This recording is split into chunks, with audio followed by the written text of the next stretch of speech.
वो लोग ऊपर से इतना बारिश की तरह बरस रहे थे। हमारे घरों से हर एक लद्दाख के अंदर एक आर्मी तो है, बट उनकी पापा को भी जाना पड़ा आर्मी की मदद के लिए। इतना दिक्कत हुआ था कारगिल के अंदर, वहाँ के लोगों को पूरा छुपना पड़ा, पूरा देवाल अंदर। বন্ধুরা সবাইকে গুড মর্নিং। আমি রাস্তায় বেরিয়ে পড়লাম, রাস্তায় গাড়ি আসা যাওয়া করছে, আমি আছি এই পাশে। আমি যাচ্ছি এখন জম্মু কাশ্মীর। আর দেখো ভিউটা দূরের খুব সুন্দর। আজকে নিয়ে হলো 165 দিন আমার। দেখো প্রচুর আসা যাওয়া করছে গাড়ি ঘোড়া। আজকে রবিবার, এই জন্যে লে মার্কেটে সাইকেল দোকান বন্ধ, কোনো করার নেই। দেখো আকাশটা খুব সুন্দর, সামনে থেকে পাংচার আছে, কিন্তু সাইকেল দোকান এদিকে বন্ধ হয়েছে, আজ খুলবো না। থেকে জম্মু হচ্ছে 720 কিলোমিটার। আমার ভুল ধারণা ছিল, আমি মনে করেছিলাম 500 কিলোমিটার, কিন্তু তা নয়। দেখো জম্মু 720, শ্রীনগর 430, জজিলা পাস 302, এখান থেকে কার্গিল হলো 240 কার্গিল। আশেপাশে অনেক ইন্ডিয়া আর্মি ক্যাম্প আছে, কিন্তু চারিদিকের ভিউটা খুব সুন্দর। এই পাশে আছি আমি, রাস্তায় প্রচুর টুরিস্ট গাড়ি আসা যাওয়া করছে। বন্ধুরা আমি ওখানে এসে পৌঁছলাম লে লাদাখের আর্মি হিস্টোরিক্যাল, এখানে প্রবেশ করবো এবারে। সাইকেল আমি রেখে দিলাম পার্কিংয়ে, আর প্রচুর টুরিস্ট দেখো গাড়ি এসেছে, দেখতে পাচ্ছ। আমি আছি এই পাশে, এবারে তোমরা দেখাবো এখানে যে হল অনেক কিছু দেখার আছে। এখানে দেখো টুরিস্ট প্রচুর এসেছে। এইটা হলো ট্যাঙ্কার, দেখো। এখন আমি ওইদিকে যাব, দেখা যাক। প্রথম বলবো ভারত যাত্রা করছি, টিকিট কেনে কাটবো আমি, ঠিক নাই? দেখা যাক। দূরের ভিউটা চারিদিক খুব সুন্দর। এই দেখো গাড়ি, এখানে এক সময় এগুলাই যুদ্ধ হয়েছিল, ঠিক আছে, ইন্ডিয়া পাশে পাকিস্তানের। দেখো টিকিট কাউন্টারে ভিড়, দেখো প্রচুর ভিড় এখানে। দেখো গাড়ি রাস্তায় প্রচুর আসা যাওয়া করছে। আমাদের বেঙ্গল থেকে মানুষ প্রচুর ঘুরতে এসেছে। দেখো এখানে দেখতে পাচ্ছ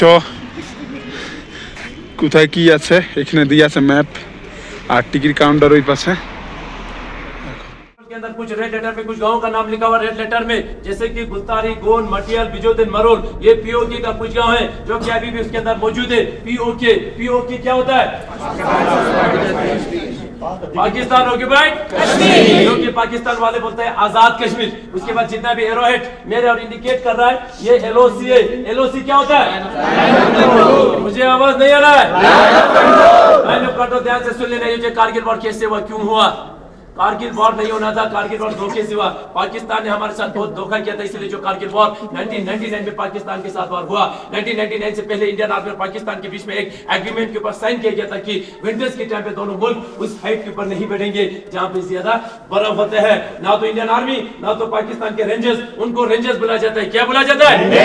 इंडियन आर्मी एग्रीमेंट के हिसाब से नीचे डाउन हुआ, मगर पाकिस्तान ने ऐसा नहीं किया। पाकिस्तान धीरे धीरे अंदर आना शुरू हो गया और हमारा कुछ पोस्ट धोखे से चोरी छुपा के ऊपर किया। वो कौन सा पोस्ट है आप लोग जमीन के अंदर देख लेना। सबसे पहले द्रास के अंदर तोलोलिंग 0.5140, टाइगर हिल 0.4875, उसके बाद कारगिल के अंदर 0.568, कक्सर हिल, मजदास, लास्ट में है बटाली के अंदर जुबर हाइट, मुंटू डालू, खालूबार पोस्ट एंड यलदौर। ये पूरे का पूरा जमीन आप लोगों को यहाँ पे देखने में छोटा दिखाई देगा, मगर द्रास से लेके बटाली तक अबाउट 134 किलोमीटर जमीन उन्होंने धोखे से चोरी छुपाते हुए किया था। उस दौरान इंडियन आर्मी एग्रीमेंट के हिसाब से नीचे डाउन हुए थे। पाकिस्तान ने जितना भी जगह जमीन पोस्ट ऑक्यूपाई कर लिया। अब इंडियन आर्मी की बारी, उसको कैसे रिकैप्चर करना है, ध्यान से सुन लेना। बटाली के अंदर इंडियन आर्मी को कैसे पता चला कि हमारा पोस्ट ऑक्यूपाई हो चुका है? बटाली के अंदर एक पोस्ट है जिसका नाम है मुंटू डालू। क्या लिखा हुआ है? आवाज नहीं आ रहा है? मुंटू डालू 506 पर एक चढ़वा था, भेड़ बकरी चढ़ाने वाला लद्दाखी सिविलियन, जिसका नाम था टाशी नमग्याल। क्या था? टाशी नमग्याल। ये जो है टाशी नमग्याल मुंटू डालो इलाके के अंदर हर हमेशा भेड़ बकरी ऊपर नीचे करते रहते थे।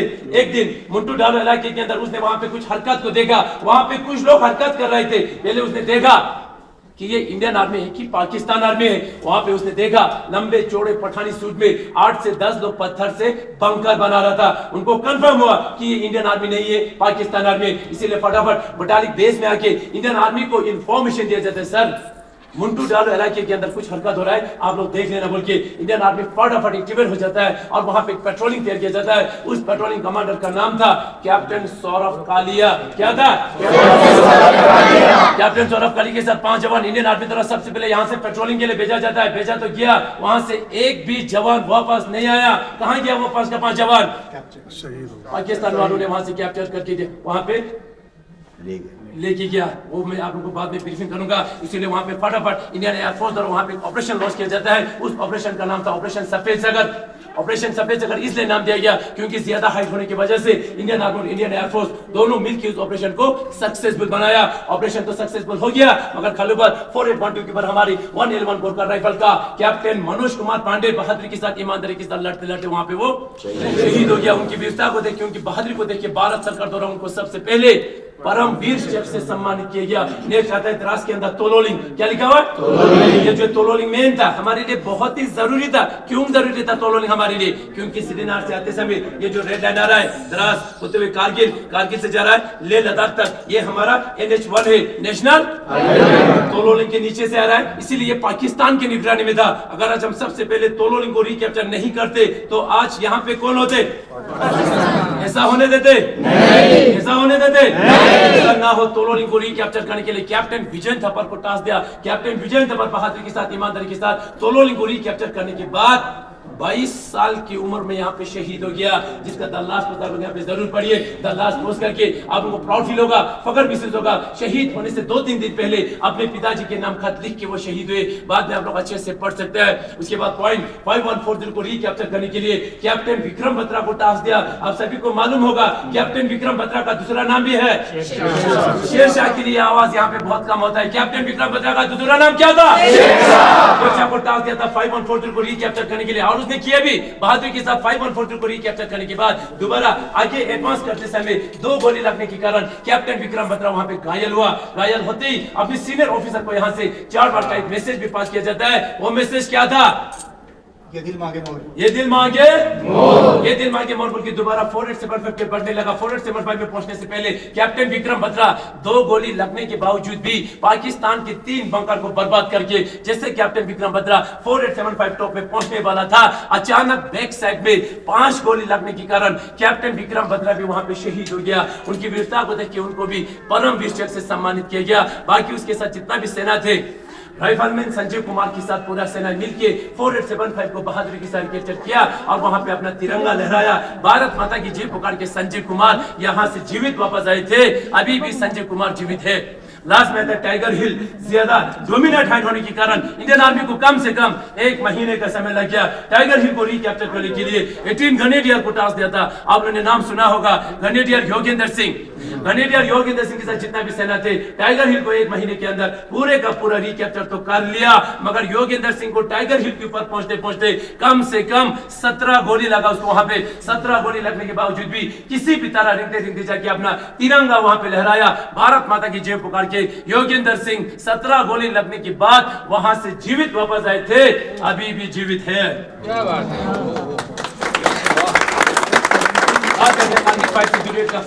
ये भी पाकिस्तान ने ऑक्यूपाई करके रखा था। इंडियन नेवी द्वारा लास्ट में यहाँ पे ऑपरेशन लॉन्च किया गया। उस ऑपरेशन का नाम था ऑपरेशन तलवार। ये जो कारगिल वॉर 1999 एक्चुअल में शुरू हुआ था बटालिक से 2 मई को, और कारगिल में आके 26 जुलाई को ये वार खत्म हो गया। कम से कम इंडियन आर्मी को 3 महीने का समय लग गया। पाकिस्तान ने जितने भी जगह जमीन पोस्ट ऑक्यूपाई करके रखा था, इंडियन आर्मी ने 3 महीने के अंदर पूरे का पूरा रिकैप्चर किया। पाकिस्तान को यहाँ से एक भी टुकड़ा लेके जाने नहीं दिया। इसीलिए हर साल 26 जुलाई को कारगिल विजय दिवस मनाते हैं, और इस दौरान इस देश की सुरक्षा करते करते उन माओं का 3 महीने के अंदर 527 जवान इस देश के लिए शहीद हुए और 1100 से ज्यादा यहाँ पे घायल हुए। Thank you. जय हिंद। सभी को मैंने यहाँ पे कारगिल वार का ब्रीफिंग किया। थोड़ा बहुत समझ में आया? मैंने आप लोग यहाँ पे कारगिल वार 3 मिनट के अंदर ब्रीफिंग किया, जो कि बहुत ही कम होता है। 3 महीने को 3 मिनट के अंदर बोलना बहुत कम होता है। मैं आप लोग यहाँ पे फोर्स नहीं कर रहा हूँ, मैं आप लोग को यहाँ पे जबरदस्ती नहीं कर रहा हूँ कि भारत माता को जोर से बोलिए, भारत माता को ऊंची आवाज में बोलिए। मैं आप सभी से विनती करता हूँ, इस भारत माता को हमेशा ऊंचा रखिए, उनको हमेशा मजाक मत कीजिए, उनको हमेशा ऊंचा रखिए। क्योंकि मैंने युद्ध के दौरान देख के आया हूँ, मेरे जवान वहां पे शहीद होते समय सबसे पहले उनको सल्यूट करता है, उसके बाद भारत माता पकड़ के वहां पे वो शहीद हो जाता है। हम लोग उनको यहाँ पे सम्मान करने के लिए भारत माता की जय पकड़ता है। अगर हम लोग इनको सम्मान नहीं करेगा, अगर हम लोग इनको याद नहीं करेगा, तो यहाँ पे कोई सम्मान करने वाला नहीं है। पाकिस्तान खुद की सैनिक को आइडेंटिफाई तक नहीं करता है, तो वो लोग हमारे जवानों को कभी भी सम्मान नहीं करेगा। आप लोग बाहर जाके देखिए, इतना बड़ा वॉर मेमोरियल बना हुआ है, उस वॉर मेमोरियल के वॉल में 1897 शहीदों का नाम लिखा हुआ है, उसके आगे सेमेट्री बना हुआ है, वहां पे भी जिसको हम शौर्य स्थल बोलता है, वहां पे भी 1897 शहीदों का नाम लिखा हुआ है। डेली उनकी आत्मा को शांति मिले वहां पे प्रे करता है, वेपन के साथ सलामी दिया जाता है, वहां पे रीत चला के रखा हुआ है, वहां पे दिया अभी भी जला के रखा हुआ है। आप लोग सभी जगह उनको प्रे करते हैं, यहाँ पे आप लोग भारत माता के साथ उनको सलाम करते हैं।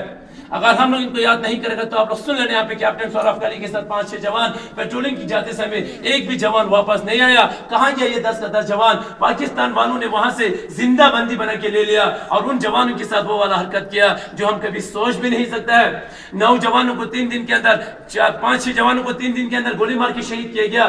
बाकी रहा कैप्टन सौरभ कालिया। कैप्टन सौरभ कालिया को पाकिस्तान वालों ने 22 दिन जिंदा रखा, वहां पे 22 दिन टॉर्चर किया। टॉर्चर करते समय सबसे पहले उसका दोनों आंखें निकाल दिया उधर, वहां पे उन्होंने 10 दिन के अंदर उसका 10 नाखून निकाल के उसकी कान में इतना बड़ा रॉड लाल करके उसकी बॉडी को 8 पीसेस बना के यहाँ पे भेजा जाता है। आज आप लोग उन शहीदों को महज याद करने के लिए आया हुआ है, उनकी आत्मा को शांति मिले प्रे करने के लिए आया हुआ है। अभी आप लोगों ने नाम सुना कैप्टन विजय थापर, 22 साल की उम्र में शहीद हुआ। कितना उम्र होता है 22 साल? इतना ही छोटा लड़का, फर्स्ट पोस्टिंग कारगिल के अंदर युद्ध लड़ने के लिए। उस बंदे को पता चला मैं इसी युद्ध के दौरान शहीद हो जाऊंगा, इसीलिए उसने अपने पापा के नाम 3 दिन पहले एक इमोशनल लेटर छोड़ के गया था। वो लेटर अभी भी हमारे पास है, बट वो जवान हमारे बीच में नहीं है, वो जवान शहीद हुए।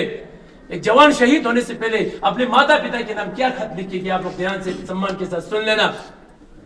Dearest Papa, Mama, Badi Kindrami, by the time you get this letter, I will be observing you all from the sky, enjoying the hospitality of Apsaras. I have no regrets. In fact, even if I become a human again, I will join the army and fight for my nation. If you can, please come and see where the Indian army fight for you tomorrow. As far as this unit is concerned, the new job should be told about this sacrifice. I hope my photo will be kept in the Alpha Kamni Mandir with Karni Mata के साथ उसका photo लगाने के लिए बता रहा है। Whatever organ can be should be taken done. उसका जितना भी organ जो था उसने पहले ही पूरे का पूरा donate कर दिया। Contribute some money to orphanage and keep on giving 50 rupees to Roxana per month and meet Yogi Baba. Papa, you should feel proud. Mama, so should you meet. उनकी एक गर्लफ्रेंड भी उससे वो बहुत प्यार करते थे। I love her बोल के उस लेटर के अंदर लिखा हुआ है, उसका नाम वहां से हटाया गया है। मम्मी को बता रहा है अब आखिरी बार जाके उनसे जरूर मिलना बोल के। लास्ट में एक अच्छा सेंटेंस लिखा हुआ है, forgive me for everything wrong I did. अब वो 22 साल की उम्र में क्या कर सकते हैं? 22 साल की उम्र में जीवन स्टार्ट था, 22 साल की उम्र में इस देश के लिए शहीद हुए। उन वीर शहीदों को हम यहाँ पे याद करते हैं। अब कहीं भी जाइए भारत माता को हमेशा ऊंची आवाज में बोलिए, भारत माता को हमेशा फकड़ के साथ बोलिए, भारत माता को हमेशा हाथ को रेस करके बोलिए। हम कतई ये नहीं बोलते कि वो मुंबई से शहीद हुआ, दिल्ली से शहीद हुआ, लद्दाख से शहीद हुआ। हमेशा एक वर्ड यूज करते हैं कि मेरा अपना भाई इस युद्ध के दौरान शहीद हुआ। क्यों बोलते हैं मेरा अपना भाई? क्योंकि युद्ध के दौरान मेरा अपना पापा मेरे साथ में नहीं होता है, मेरा अपना सगा भाई भी मेरे साथ नहीं होता है। अगर मेरे साथ कोई होता है तो यही लोग होते मुझे कांधा देने के लिए। तो इस चीज को हम कभी भी इग्नोर नहीं कर सकते हैं। कहीं भी जाता है सीना तान के बोलिए, फख्र के साथ बोलिए कि भारत माता की जय, भारत माता की जय, भारत माता की जय। आज के दिन आप सभी लोग हमारे इस हॉल ऑफ फेम में आने के बाद हमारे इन वीर शहीदों को याद किया, इनको सम्मान दिया, इनको रेस्पेक्ट किया, उसके लिए मैं आप सभी को दिल से मैं धन्यवाद बोलता हूं। यहाँ तक मेरा कारगिल का ब्रीफिंग समाप्त हो जाता है। थैंक यू, जय हिंद। बस आगे चलिए, थैंक यू। इस तरह वहाँ पे फिर आगे बढ़ने से 100 बार सोचना पड़ता था, क्योंकि वो लोग ऊपर से इतना बारिश की तरह बरस रहे थे। हमारे घरों से हर एक लद्दाख के अंदर एक आर्मी तो है, बट उनकी पापा को भी जाना पड़ा आर्मी की मदद के लिए। इतना दिक्कत हुआ था कारगिल के अंदर, वहां के लोगों को पूरा छुपना पड़ा, पूरा दीवार अंदर।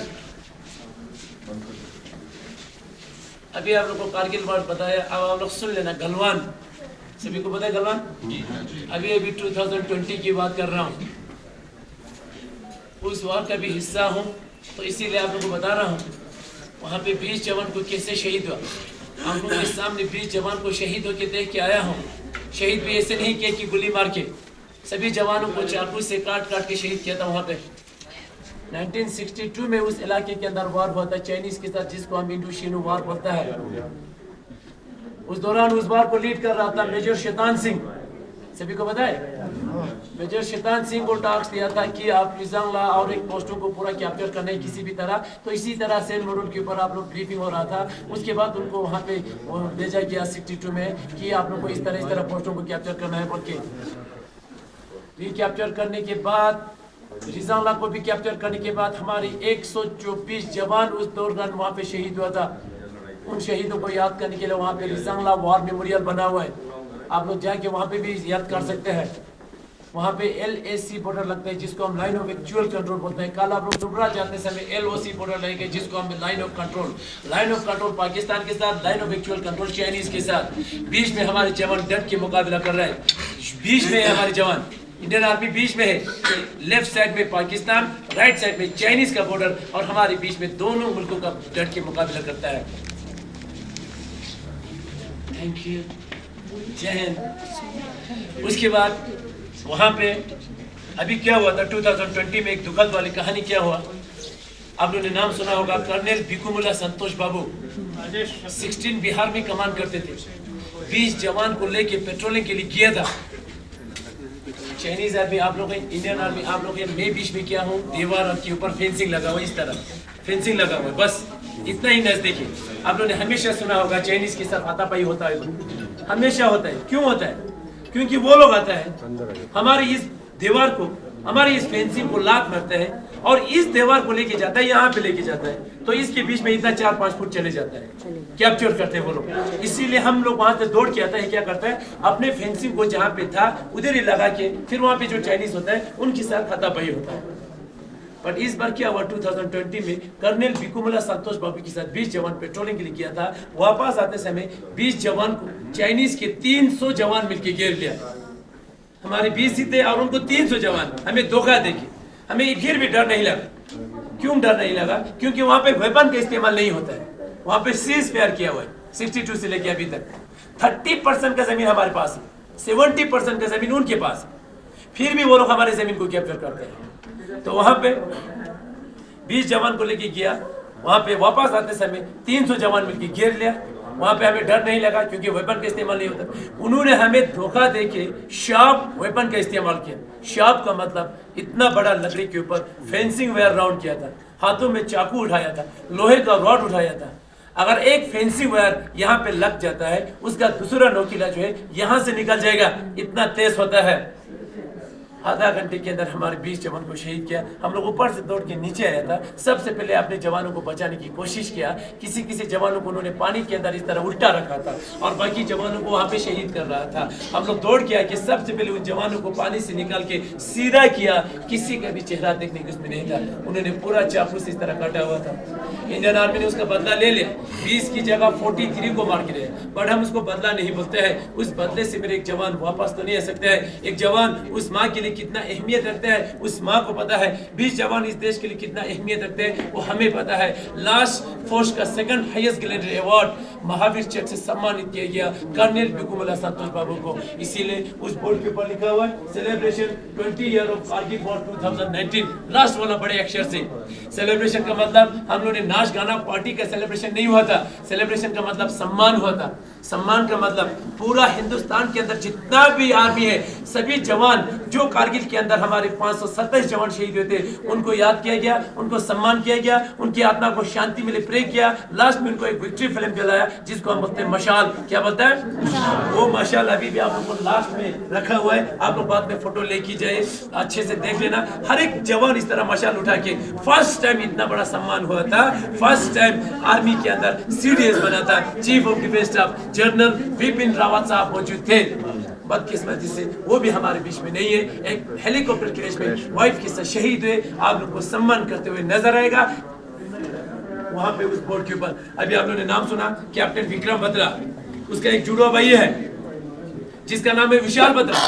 हर साल यहाँ पे आते हैं, मैं वहाँ पे ब्रीफ करता हूँ, थोड़ा बहुत इमोशनल हो जाता है, लास्ट में गले मिलते हैं, सभी जवानों के साथ मिल के बातचीत करके सैल्यूट करके निकल जाता है। तो वो आप लोग को वहाँ पे नजर आएगा। कैप्टन विक्रम बत्रा एक पोस्ट को रिकैप्चर करने के बाद, किस पोस्ट को 5140 को रिकैप्चर करने के बाद, उसी पोस्ट के अंदर उसको प्रमोशन हुआ था। वो पहले 2 स्टार था उसके कंधे के ऊपर, बाद में उसको प्रमोशन होके 3 स्टार बना दिया।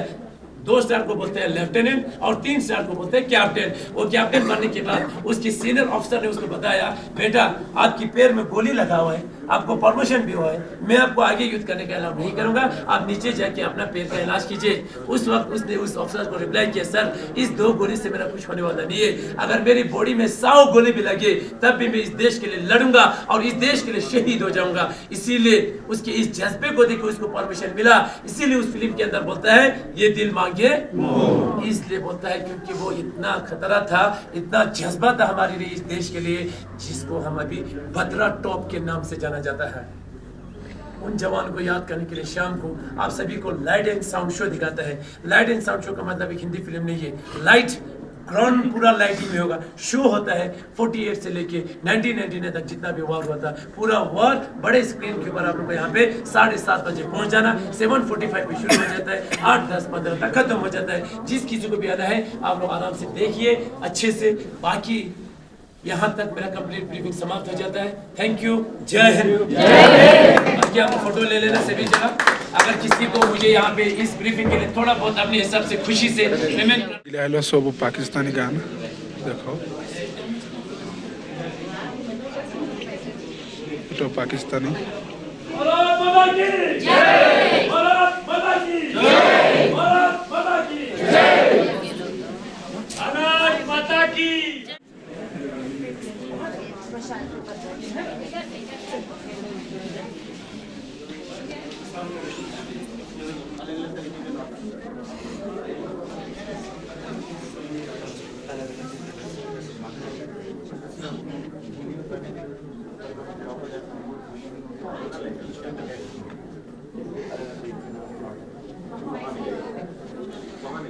ऊपर ले जाओ।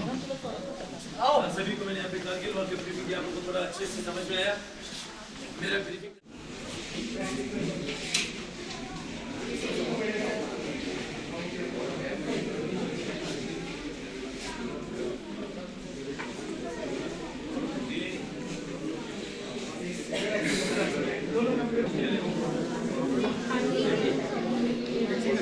Army medical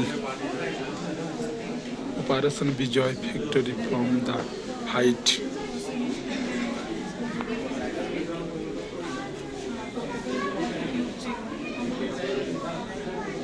পুরো ভিউটা দেখো খুব সুন্দর। এই পাশে আমার সাইকেল আছে, শুধু পাহাড় আর পাহাড়। আমি আছি এই পাশে, প্রচুর এদিকে হাওয়া দিচ্ছে, বলার কিছু নাই। সাইকেল যে আমি ঠেলছি মানে সামনের দিকে যাচ্ছে নাই, আর রাস্তায় গাড়ি প্রচুর আসা যাওয়া করছে, টুরিস্ট গাড়ি দেখো। ওই দেখো দূরের পাহাড়টায় পড়েছে সোনোপল, রাস্তার দিকে উঁচু নিচু রাস্তার দিকে। আমি ওখানে এসে পৌঁছিলাম গুরুদুয়ারা শ্রী পাথর সাহেব। এই পাশে আমার সাইকেল আছে, পার্কিং দেখো, বাইকে গাড়ি ইত্যাদি প্রতি জায়গায় ঘুরতে এসছে। আর আমি আছি এই পাশে, এটার হিস্ট্রি আছে দেখো। আমি সেরকম আমি মুখে বলতে পারছি না, কিন্তু অবশ্যই দেখো আমার ইউটিউব চ্যানেলে ডিসক্রিপশনে লেখা আছে, সেখানে দেখতে পাবে। দেখো চা তা সব বন্দোবস্ত, এখানে খাবার আছে। আর ওই পাশে আছে গেটটি আছে। আর এটা পার্কিং বড় দেখে, পার্কিংয়ের সামনে রোড দেখো, গাড়ি আসা যাওয়া করছে। আর দূরের ভিউটা দেখো খুব সুন্দর। আমি ওখানে যাচ্ছি জম্মু কাশ্মীর। আজকে আমি থাকবো এই জায়গাতে, থাকবো, খাবার দাবার সব বন্দোবস্ত এখানে আছে, কোনো সমস্যা নেই। এখানে গরম গরম চা দিচ্ছে, ঠিক আছে। আর ভিতরে ভিডিও এলাও নেই, এখানে হিস্ট্রি আছে, তোমরা যে পড়তে পারো, সব হিস্ট্রি দিয়ে আছে ইউটিউব চ্যানেলের ডিসক্রিপশনে।